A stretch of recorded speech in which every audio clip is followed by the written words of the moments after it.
Okay, now we are 4 in number. Okay. Watch it. Yeah, I should get like 10 cameras here. And then we could be 13 in number. Doesn't even make any sense. Okay, so all the kernels we talked about so far have been monolithic. And so I'm going to talk about microkernels first. And before that, I'm going to make kind of a general observation on the nature of OS X and Apple's success here. So there's this, I told you last time, there's this book I made my CS 101 class read. And I think it's a good book for any CS student to read, or anybody who's thinking about designing an interface to any high-tech product. But anyway, he figures out a way to test and differentiate the people who are technologically successful and don't really care about the things he thinks that people should care about in interfaces, etc. So when you get on an airplane, you can turn and go sit down in the cabin where you're supposed to sit in your seat, and you sit there in this aluminum tube and go through the sky for hours and hours. That's one option. You can relax, you can even sleep back there. Now, it says that most programmers would probably prefer to turn the other direction and learn how to fly the plane. Go figure it out. I'd rather do that. It'd be way more fun. I don't know. Anyway, so that's his distinction. And I've ridden in front of an airplane before, and yeah, it's great. Anyway, so I didn't get to fly though. I wanted to fly, but I only got to watch. But I got to sit in the front, so I got to see everything at least. Anyway, yeah. Takeoff is so much more fun when you're in the front. You can see where you're going. So all that aside, last time I kind of compared it to like rolling the hood shut on Android and that kind of thing. And yeah, and the other metaphor works the same way. A lot of programs kind of just shoehorn you into the cabin area. And OS X does a pretty nice job of letting you sit where you want. And I think that's the reason for its success. Linux makes you take the front seat. At least it used to. It doesn't anymore necessarily. So I think that's a lot of what's brought it forward. Now, iOS and Android, etc., they're a step back in this direction. You got to bring a fire axe and beat down a door if you want to get in the cabin. Anyway, so microkernels. There's this idea about microkernels, and I really should have explained it earlier. I started to look into OS X, and I was like, I can't believe I've forgotten microkernels. Here's the principle behind a microkernel. Put the minimum amount of code in the kernel, obviously. Okay, so what you have to put in there, you have to get virtual memory working somehow. You have to use real mode instructions on the processor to make that happen. You have to do a certain amount of housekeeping to get the system up and running, like we saw in Linux 0.11. That basically has to be in the kernel. You have to have some way to switch what the CPU is doing. This isn't the same thing as you have to figure out which process to switch to in the kernel. You just have to do the actual switch there. And you have to have some way to facilitate communication from one process to another, because there's really no good way to do that in user space. I guess they could go use a file or something, but if you want a pipe or something like that, it's going to have to involve some real mode code in the kernel. Because it's switching things between virtual memory spaces. Each program has its own address space, and so the memory is isolated. So to get things from one to the other, you're going to have to use a little bit of kernel code. Okay, but that's all that's really strictly, absolutely required to be in the kernel. So user space on the microkernel system, you've got a file system there. So the file system, you probably have to have root privilege to access a lot of it, and that's fine. You just use file permissions, that kind of thing. And all of that stuff can happen in user space, regular user code. And we're running at privilege level 3 on the x86 CPUs. x86 has privilege levels 0 through 3. So basically, if you don't need privilege level 0 for anything, you might as well do it in user space. It's the idea behind the microkernel. So yeah, the file system goes there. The process scheduler. The process scheduler will be a user space process that the kernel can probably run it if it wants, but it'll result in a choice of which process to run. And then inside the kernel, you have to do the actual switch to the process that the process scheduler has decided on. So it can't be 100% in the user space there, but all the expensive selection process and things can be. Memory management, same way. This is trying to decide what goes into what area of memory. And making this decision doesn't really require kernel code. Implementing it, the whole, making the virtual memory happen, that does require privilege level 0. Device drivers. A lot of the stuff device drivers do is just kind of user space stuff. Like in this keylogger, you got to figure out from the scan code which key was pressed. There's no reason you need kernel level privilege for that. So as long as there's some sort of mechanism to give you what came from the keyboard, that's all you need. And all the rest of it can go to user space. And you can see that decision there, like the whole password rules thing. Does that go in user space or does it go into kernel? And it could work either place. So then the network protocol implementations. These are, at some level you're controlling the network card with a device driver, and then below that you're going to need the kernel to handle some I/O operations. But the whole TCP implementation, for example, running error checks on packets to make sure all of your TCP packets are present, that doesn't need to be in the kernel. That could be in user space. Okay, so the idea behind a microkernel is just take all of this stuff, pull it out of the kernel, put it in user space. And these microkernels can be really short. Wikipedia said they average about 10,000 lines. That's, well, I mean, that's probably true. I'm sure that's a true statistic. There's not, well, microkernels aren't real popular on operating systems that actually work and do things, and that might be part of why the average length is short. Anyway, okay, so that's the idea there. As far as whether it works, yeah, think about what you need for file permissions. They handle security. You don't need privilege level 0 for the most part. You just need file permissions to handle things. Okay, so here's the general principle. This guy, I can't pronounce his name, so I just put it up there in parentheses. Said this about microkernels. Concept is tolerated inside the microkernel only if moving it outside the kernel, as in permitting competing implementations, would prevent the implementation of the system's required functionality. So, in this definition, he puts in this thing about competing implementations. And yeah, this is one of the claims to fame of a microkernel. Suppose you are a user of the system and you would like to write a different process scheduler. And you don't want to write kernel code because debugging is a hassle, and if it crashes, it can crash the computer and all this kind of stuff. You just want to write it in user space. You can do that. And so that makes it a little bit easier to do. And so there you go. Boot up does require some drivers. If the drivers are going to be all in user space, they can just be packed into the boot sector. The bootloader will have to go find the drivers and put them in the right spot so the kernel can use its user space drivers. But that can work. The other way to do it is just cheat and put a couple of them in the kernel.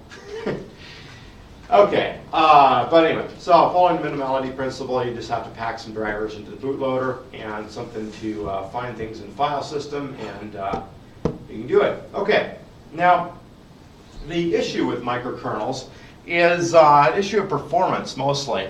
Because if you think about it, suppose you decide to put something in user space, and it needs to use privilege level 0 at 4 different places in the code. Well, now it's going to have to make a system call for all 4 of those. And having to do that means a lot more system calls. System calls are expensive because you have to issue an interrupt, stop what the CPU is doing, make it go do something else.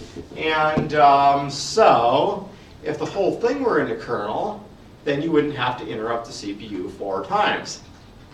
So that's kind of an overriding performance problem here. And so usually when they design these things, they're real careful to try to make the system calls carefully selected such that the user space components don't need to use them very often. One system call does exactly what it needs, kind of thing. Okay, so microkernel introduction. You got the idea now. Here's why it didn't come front and center in the class. I listed some operating systems here that use a non-microkernel, a monolithic kernel. And you can see, I mean, whatever your favorite operating system is, there's a real good chance it's on that list somewhere. And then we got microkernels. And yeah, Minix, which is a teaching operating system. Andrew Tenenbaum put it together. And incidentally, Linus studied Minix and ended up picking a monolithic kernel design. And so that was part of why later, when it was claimed that he copied Minix code Andrew Tenenbaum was like, he didn't copy it, but he sure should have, because Andrew Tenenbaum is a proponent of microkernels, having written one, probably the most popular one. Anyway, the other one is GNU Hurd down there, and this came about. So in the late 80s, a bunch of folks led by Richard Stallman to put together this GNU project. GNU is not Unix, and they were going to come up with a GPL licensed operating system, and free the computer from the corporate giants that were enslaving it. And all the software will be free and open source. And GNU project resulted in a whole bunch of tools that are still used. GCC was probably used to compile this web browser. But they had a kernel. You needed a kernel if you're going to make your own operating system. So they started this kernel project called Hurd. And development proceeded really slowly. And eventually the Linux kernel got to the point where you could take the GNU tools and combine them with the Linux kernel and have an operating system. And at that point, interest in Hurd dropped dramatically. And so it's never really matured. It's still out there. And I believe it's bootable and will run on modern architecture, but it hasn't been developed the way Linux has. So it's out there. Okay. I think I mentioned everything in this list at some point in class, maybe. Okay. And yeah, so I put an ETC here because there's a whole lot more. There are other microkernel systems where somebody has put it together as a proof of concept or something interesting that hasn't really taken off or whatever. Okay, so, yeah, not all good ideas are popular. So a microkernel, it's not that this is a bad idea necessarily, it's just that it hasn't worked out in practice. Okay, so Mach.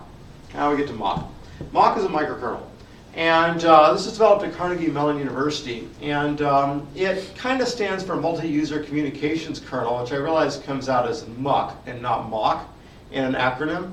MUC is a lousy name for an operating system, and apparently somebody involved in the project said MUC to somebody who was in Italy who wrote it down M-A-C-H, and when it came back with that spelling, they decided to adopt that one instead. So that's what MUC stands for. Kind of. Anyway, so is this going to be able to replace the BSD kernel? That was the idea. BSD at that point was one of the shining lights in the world of non-commercial software, because it was developed by Berkeley. It's Berkeley Standard Software. Berkeley Software Distribution, and it was open, but there was a legal entanglement for a while that let Linux get ahead. Anyway, the idea was you're going to write this. You're going to have this Mach microkernel and use it with the rest of the BSD system, and then you're going to have a great operating system. Instantly, it was actually used as the base for GNU Hurd, and there you go. Okay. Oh, what does Hurd stand for? I forgot about this one. Gotta see this. Okay. GNU Hurd.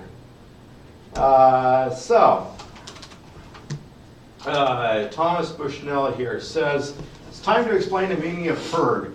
Hurd stands for Hird, like with an I, of Unix replacing daemons. And then Hird stands for Herd of interfaces representing depth. We have here, to my knowledge, the first software to be named by a pair of mutually recursive acronyms. In other words, this was designed by nerds. Anyway. But this guy, this is actually he's a friar. If you click on friar, you get like, well, okay, you don't get. I thought you got a picture that, oh, there it is. It doesn't look like a software development picture. It looks like a place that friars are. But as it happens, this guy who is the lead software developer of Hurd was actually a friar. Okay, I just had to point it out, because you don't hear about friars very much anymore. Okay, so let's get back to this. Sorry, I just had to say what GNU Hurd stood for. Okay, so that's where Mach came from, and that's what Mach was supposed to do. And so Mach actually provided the part of the basis for OS X, but not necessarily directly. Okay, it's had a bunch of other stuff added. So Linux prevented her from gaining momentum. Okay, I'm sure you noticed that OS X is up here on the non-microkernel list, even though I've just been talking about microkernels and I just talked about Mach being a microkernel. Well, XNU adds FreeBSD components onto Mach, and it is not a microkernel anymore. I forgot, I was supposed to put a list of stuff on there that came from FreeBSD. There's a couple of lists online. I may recognize one at some point. Here we go. This is a pretty good one. Okay. So what did it pick up from BSD? BSD's process model, user IDs, permissions, Unix permissions, basic security policies, POSIX API, which is fairly important, system calls, TCP/IP stacks, all the networking stuff is in the kernel. This is part of why it's not a microkernel. BSD sockets, which is a standard socket interface, VFS, and some file systems. There's file system funniness on OS X, but anyway. Yeah, so a bunch of stuff came in from BSD. And so it's kind of this funny hybrid of Mach and BSD. The stuff that you usually see in a microkernel is coming out of Mach here. Multitasking, including kernel threads, so ways to interrupt stuff, protected memory, virtual memory management, interprocess communication, interrupt management, real-time support, kernel debugging support, which is kind of a cool add-on, and the console I/O, which is a little bit unusual to stick in a microkernel, but it was probably a terrible hassle to put it anywhere else. So, if you have this funny hybrid of Mach and BSD, and then you get the XNU kernel. And so, there we go, okay. And you notice that it's a conglomeration of open source components. Now, Apple, XNU is open source, but Apple could change that if they wanted to, because the BSD components are released under BSD license, and so there's no reason that they can't improve those without doing it. Mach, they got it by acquiring this thing called NextStep. And so NextStep was a Unix-based operating system that was developed in the 80s and 90s by Next Computer. And so this thing was using the Mach kernel. And so that's kind of where it came to them. Let me look at Mach right here. But Mach itself came out of CMU, Mach kernel. So I don't think it's been used directly, particularly. They do mention that it led to a lot of this stuff and is discontinued. I forget which license it's under. I think it's BSD or something similar. I might be something similar though, because it came out of CMU. Anyway. But the GPL license would keep it open source guaranteed, but that's not what it's under. Don't think anyway. Okay. They could GPL it if they wanted to. So code sharing still occurs there, and there you have it. Now, that's one part of OS X, and putting it together in an operating system, of course, requires user space and that kind of thing.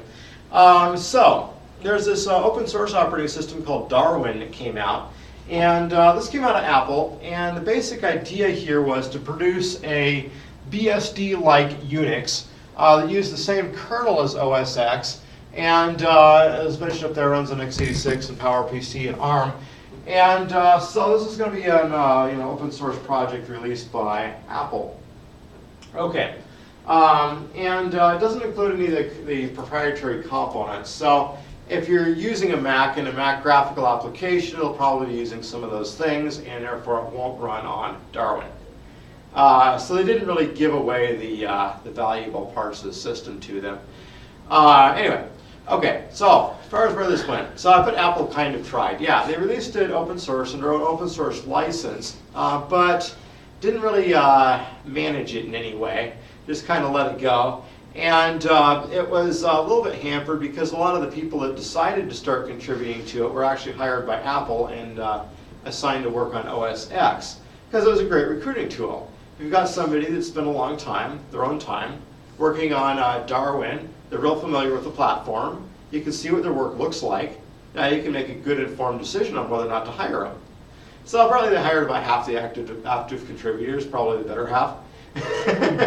And so that decreased the community behind it a fair bit. Not necessarily that saying you shouldn't do that. I mean, it's a good thing to do. It's just, Okay, so eventually Apple kind of spun this thing off as Open Darwin. And so there's an Open Darwin project running for a while. It eventually shut down. The maintainers of Open Darwin said that for the most part, Open Darwin was turning into a place that maintained OS X related projects. and that opened Darwin, and Darwin itself had kind of turned into a failure. Part of the problem was it was getting difficult to compile. See, at first, up until a certain point, there were actually binary releases of Darwin that would generally work on an x86 computer. Early on in it, you needed to use Mac OS 9 and do a bunch of housekeeping to get it going. But later, it would run on architectures other than just Apple machines and could be installed.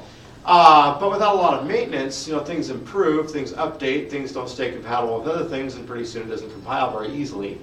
And so that's been a little bit of a trouble. Now, I read an article by somebody who was involved in the project and later worked for Apple. He kind of wrote it off as a marketing stunt, something to get everybody who was interested in Unix and open source using Apple products.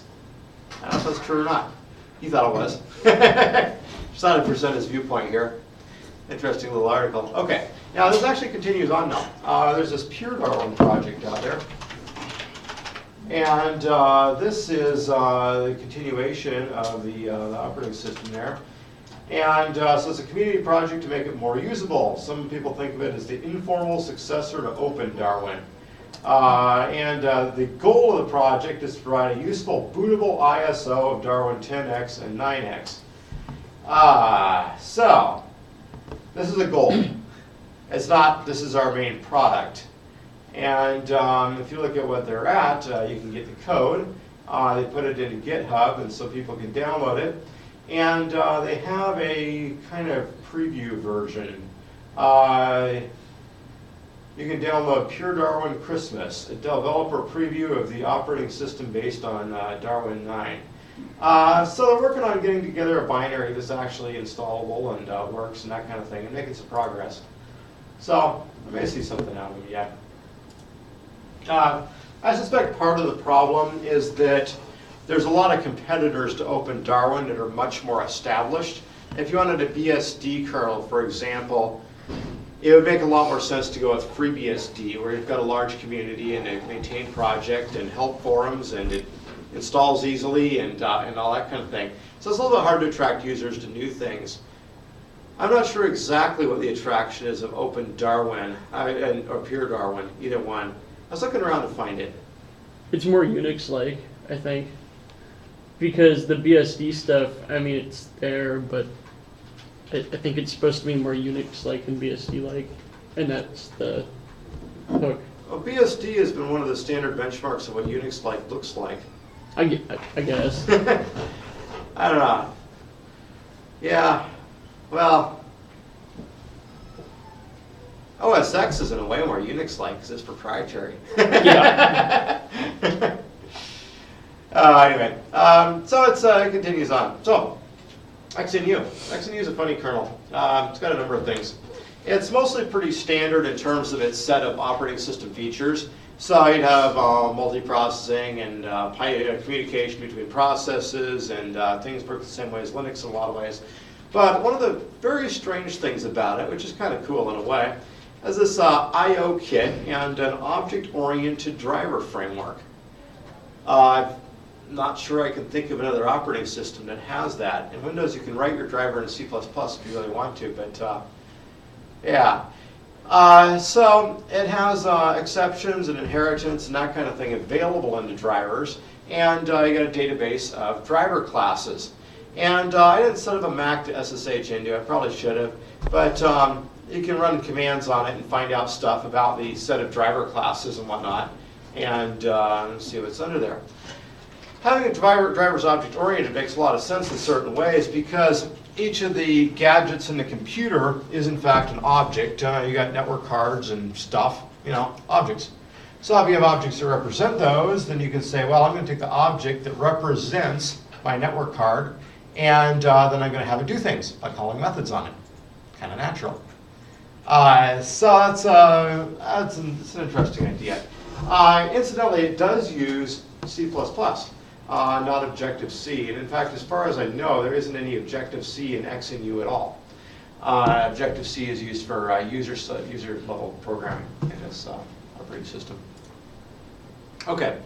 So, yeah, C++. User space. Layout's definitely different. Again, I don't have a Mac here, so I I don't know.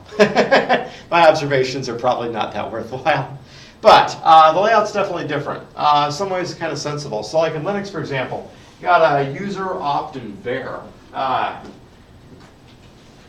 Anybody want to explain why you would put a piece of software in opt instead of user? Sandboxing. There's no difference related to sandboxing now. No? So yeah, basically. Usually opt tends to have software that's more optional in some way. But yeah, these directories, they all hold software. And there's some themes that go on from one to the next. But on OS X, they unified this a bit. So you have applications in one place and folder called system that has all the system things and whatnot. And I suppose that makes sense. It always looks dreadfully unfamiliar to me, but that makes some sense. Proc is missing, and proc isn't actually a required Unix feature. In fact, a lot of the Unix systems didn't have it. These days, Linux, well, okay, so Linux and BSD are the main places you see Unix other than OS X. And so OS X is a little bit the odd one out not having proc. In fact, that causes a problem for Project 4 because Project 4 uses /proc to figure out how much memory the process is using. And so it won't run on OS X. If it didn't have that, it probably would. And I'm pretty sure I tested my Project 2 solution on OS X and it worked fine. Anyway, so no /proc. People are actually working on it, and I think what they intended to do, there's different mechanisms you can use to query this stuff in OS X, and I think people are putting that, we're going to synthesize a /proc file system based on other mechanisms. So when you go to /proc and look at a file, it actually uses whatever way you would do this in an OS X-centric way to go get the information in there, and then you can see it. Kind of a good idea for portability. It didn't really take off, it seems like. The other funny thing here is the HFS Plus file system isn't actually case sensitive, which is weird for a Unix. Oh, you can choose either. You can choose either? Yeah. When you install it or something? Yeah. Okay. You can format your disk to be case sensitive or not, and then install OS X. Okay. Maybe the criticism I saw in that was old then. Because there were quotes from Linus and other people talking about how terrible his case insensitivity was. So maybe I guess they listened. Yeah, they fixed that. Hey, good. And apparently user and var are where they store like all the libraries and essential software stuff, and they don't want the user to be playing in there, I guess. So they created a separate directory called users where you can put like apps and other software like that. So some kind of sandboxing, I think. I know it's X. Yeah, it's what it looks like anyway. It's like system essential stuff is there, and then user land stuff is different. Okay. Does it actually use sandboxing or just put it in a different spot? Well, it just puts it in a different spot, and I think that's their way of keeping it untainted by the user doing stuff they don't know what they're doing. Yeah, that's traditional for Unix. So if the user wants to install something in their home directory, that's fine. But they don't put it in their home directory. They have a separate directory so they can't break their home directory. Oh, I think okay. is what they're doing. Okay. Yeah, sandboxing normally refers to taking a process and running it in such a way that it does not have the privileges that a process would normally have. And so one way to sandbox something, be put it in a virtual machine, just like spawn a virtual machine for that process, and then whatever it does in the virtual machine goes away when it's done. Well, I can't do stuff in user and var. I have to be root to do that. Running as an administrator, I can't access stuff. I have to be running as the system root to do stuff in var and user on OS X. Okay, yeah, it's the same way on Linux or something. Yeah. Yeah. Yeah, with the sandboxing though, it's used if you don't trust a program running as a normal program on your system and you feel you need to constrain it more. Mm-hmm. So a lot of times it gets used for web content, a sandbox, Flash or whatnot. Well, OS X sandboxes everything. That's like their big security thing now. Okay. I didn't realize they put it across the board now. Yeah, that's like a big thing now. That uses a lot of resources. I guess. I mean, they must have come up with something clever because they do it for everything. Well, clever. Intel came up with something clever. Yeah, exactly. Until Yeah, that's interesting. They applied it across the board. I didn't see that. It's looking through old stuff. So sandboxing has always been kind of a controversial thing where you see internet content stuffed in it because it tends to be A, a hassle, because you have your process without being able to do stuff the process can do, and B, slow. But slow is changing in computers. Things that are slow aren't slow anymore. It's cool. Okay. Well, thanks for providing an update. I go see this stuff that's written in 2003 and think it's current because I don't have one. So, as far as reception, it's been a great success. It's kind of funny. I remember when I was an undergraduate, there were very few Mac users because we didn't have OS 10 yet, and OS 9 was just not that compelling a product. And I think I showed you last time market share for Apple on the web development website at W3 Schools was like 1.8%, and it's gone up to over 10. So that's like a 5-fold increase in market share. So in terms of reception, yeah, it's been a stunning success. Part of the reason it doesn't take over the world and never will, Apple likes to position itself on the high end, and that's a good place to position themselves. There's no particular reason everybody needs to be selling bargain basement computers.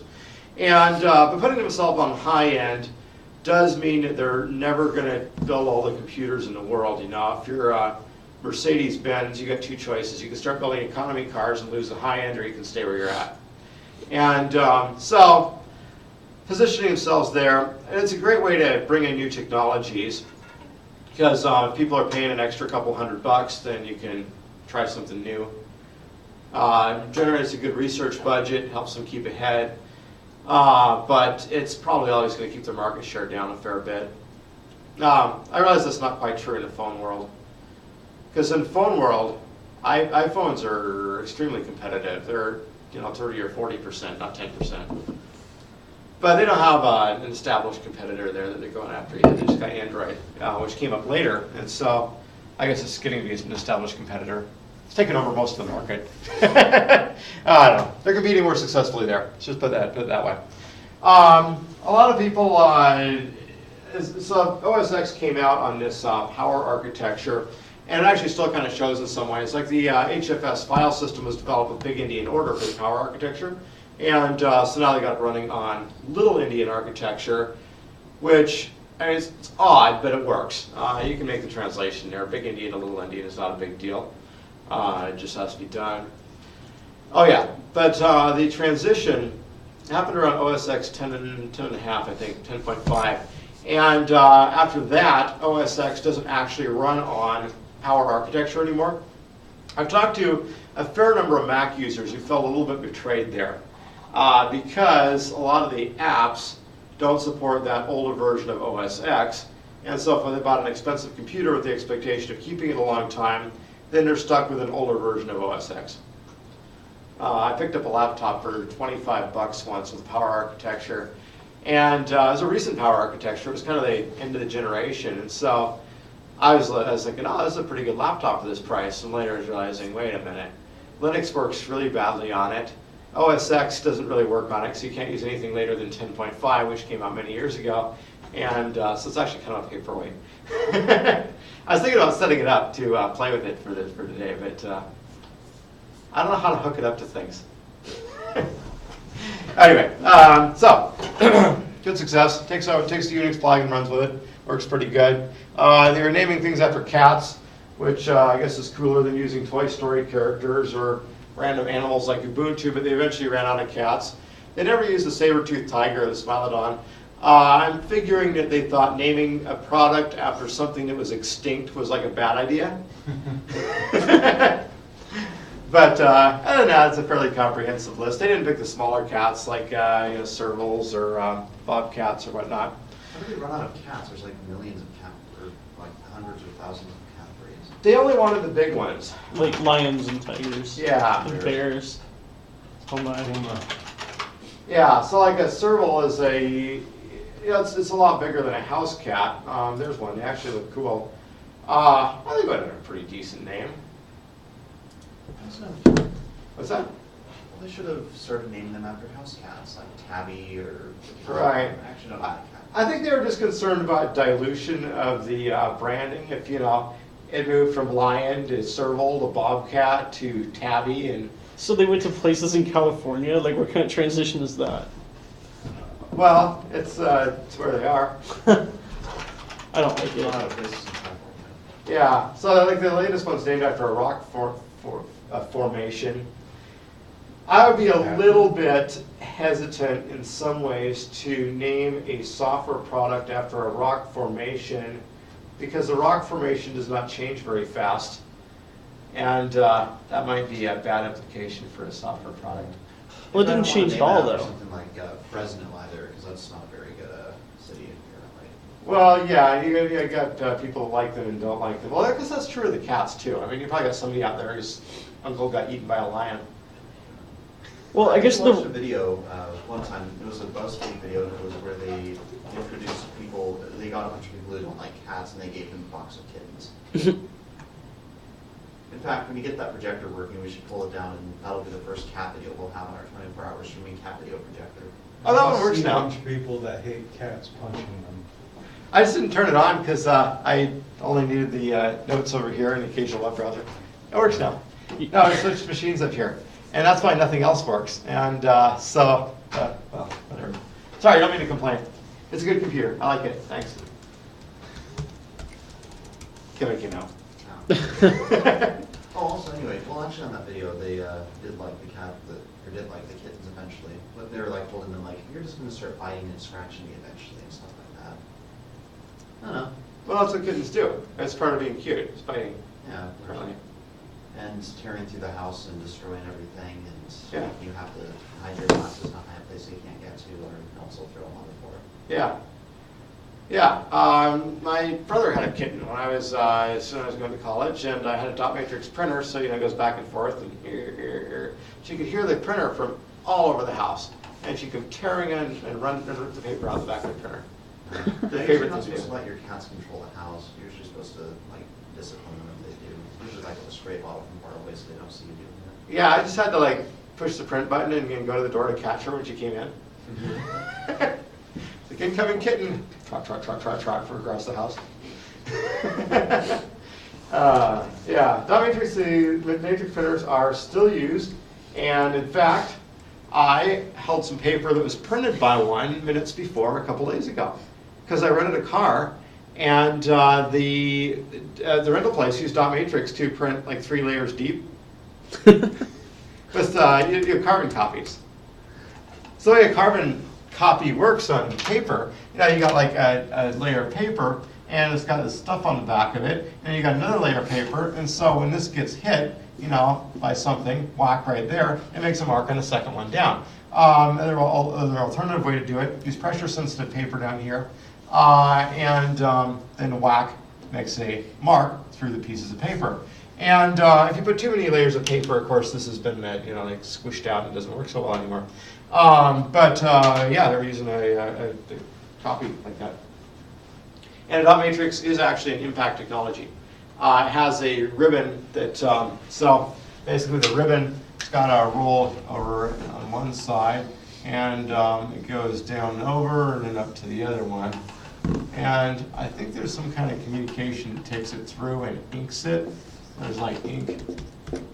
And it's a little bit convoluted.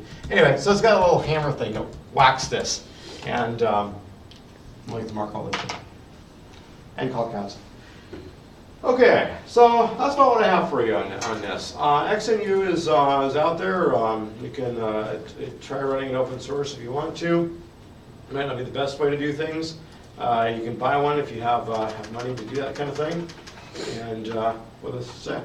And there's this book about it that I found really helpful, but it's from 2003. And so that's why I occasionally say things, and then you guys are like, not anymore. OS X not OS X, iOS uses sandboxing too.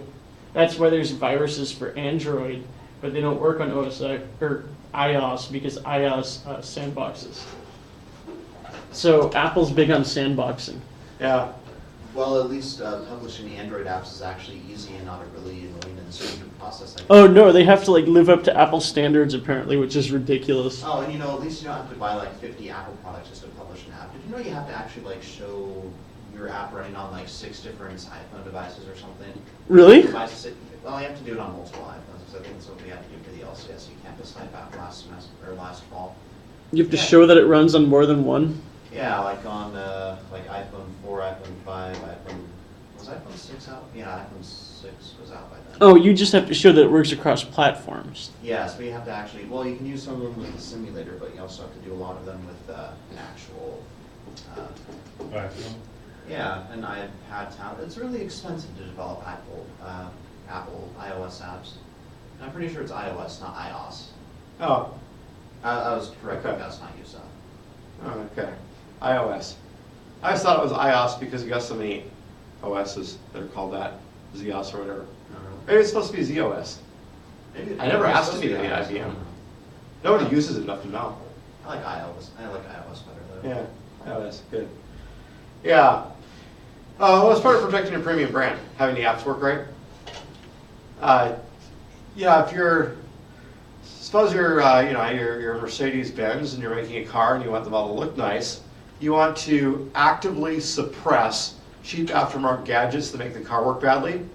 And if somebody wants to make an aftermarket gadget for this expensive machine that you created, this premium machine, this one that you're going to be judged by, that all your customers are going to see, you want to scrutinize what they're going to do, and tell them, no, you can't make that one. The pink and the red, those are garish together. No, you can't do that. Well, there's nothing like spending $1,000 so you can develop an iPhone app. Yeah, I know. It's Everybody demands that it's very. Well, you can write it in Swift, and that's open source now. You can write any iPhone application in You still Swift. have to use Xcode to develop it though. No, Swift is open source. Really? Yes. Well, can you do it on Windows? Yes, it's open source, Kyle. That's what that means. Oh. well, kind of. Kind of. Open source means you could take the source code and make that happen. Well, no, they give you a compiler. I don't think Apple would Okay. actually let you do that though. They give- Essentially, Apple is a money-grubbing evil corporation, is my point. That's what I think about Google. Well, No. does their compiler that they give you run on all platforms? I don't know. I have a Mac. It runs on this. Because I looked at that once. I was gonna Did you? try writing a Swift program on Linux. And When was the that? tools weren't ready. Because it was like November that they released it. That was like 2 months ago. something Yeah, it was like a before. month ago. It was like early November. Yeah, it was back when I did the AI demo on using Julia. Swift was a candidate until I couldn't find a tool that actually would work on Linux for it. Yeah, no, now it's fully open source. Okay. They were preparing it to be open source. Okay. And it's open source and actually works on other platforms. Yeah, as far as I know, I mean, Because you could say, here's an open source plugin for Xcode that you need Xcode to run. that's true. Well, there's talk about making Xcode open source too. Yeah, they should. They should make it open source and cross-platform. No, that's what they're talking about doing. Is it? Yeah, because it's written in C++, so Yeah. they could port it over really easy. They should compete with Visual Studio. Visual Studio is ripe for a competitor. It's been on top for a long time. It would compete too. It's more functional Yeah. than this stupid. Yeah, Visual Studio has a lot of people that use it because it's the one that works. Alan Cooper talked about the dancing bear effect. If you have a dancing bear, and there's no other dancing bears in the world, people are going to look at your dancing bear if they want to see a bear dance, whether it can dance well or not. And so, if you've got the only integrated development environment that provides a nice way to write cross-platform software, then that's the one people are going to have to use if there's no others. And I think Visual Studio has been a dancing bear for kind of a long time. It's ready for a bear that dances better. Let's see if you can use it on Linux. I think you can. Yeah, I don't know. I'd be surprised if Apple actually put the time in to make Xcode or anything else run with the a GUI on anything other than Cocoa and Carbon and whatnot. But they ported iTunes to Windows, so maybe or Microsoft ported Office to Apple like OS X long ago. Yeah, you can use it on Linux now. You can, Swift. Yeah. Cool. Isn't that a package manager? I don't know. I can't find. Swift.org won't load. So I don't know. Oh, look at that. Liv Swifton. Liv Swifton? That's probably not it. No. Swift. Distributed virtual, that's not it. Swift benchmarking tool, that's not it. There's lots of other things called Swift Object. What's all that? Distributed virtual object store, I don't know.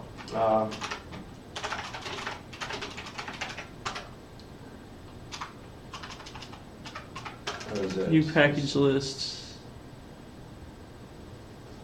There's something that'll actually tell me. Let me answer that. Why? Maybe apt cache.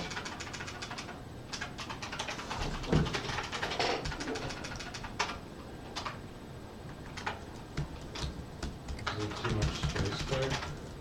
Nah, the space doesn't matter. I just taught my Linux class to do this and I forgot how. That's irritating. Show. That's it. It's not info, it's show.